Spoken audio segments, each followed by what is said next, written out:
On ne compte plus les unes de journaux sur les services des urgences qui sont saturés. On a des patients parfois très jeunes qui décèdent aux urgences avant même d'avoir pu rencontrer un médecin. Il y a plus d'un tiers maintenant des Français qui vivent dans un désert médical. On a des temps d'attente qui sont exceptionnels, près de 3 mois avant de voir un spécialiste. On a des patients qui sont en souffrance, mais on a aussi des soignants qui sont en grande souffrance. C'est dans ce contexte-là qu'on a examiné le projet de loi de finances de la Sécurité sociale. On sort de 3 séances qui ont duré jusqu'à minuit. Et en gros, je ne vais pas aller faire durer le suspense, on a rejeté ce projet de loi de finances de la Sécurité sociale. Pourquoi ? Il y a 2 enjeux. Il y a un enjeu évidemment sur les dépenses. Il faut augmenter les dépenses de santé pour en finir avec les déserts médicaux et puis pour que les hôpitaux soient bien dotés.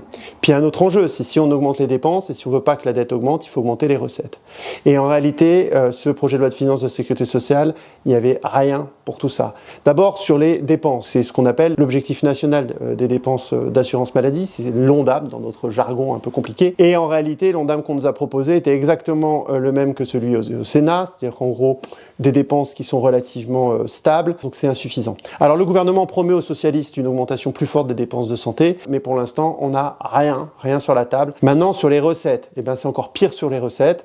Je rappelle quand même qu'il y avait un petit effort fait par le gouvernement Barnier. Il proposait d'augmenter de 6 milliards en fait les cotisations sociales en revenant sur une partie de la manne des 80 milliards d'exonération de cotisations sociales. C'est en gros ce que les patrons ne payent pas pour l'hôpital et pour nos retraites. Il proposait 6 milliards, c'était insuffisant. Moi, j'ai proposé 13 milliards dans un amendement. Là, la copie qu'on a reçue, c'est 4 milliards. Mais finalement, même les 4 milliards, les députés de Renaissance et du Rassemblement national n'en veulent pas.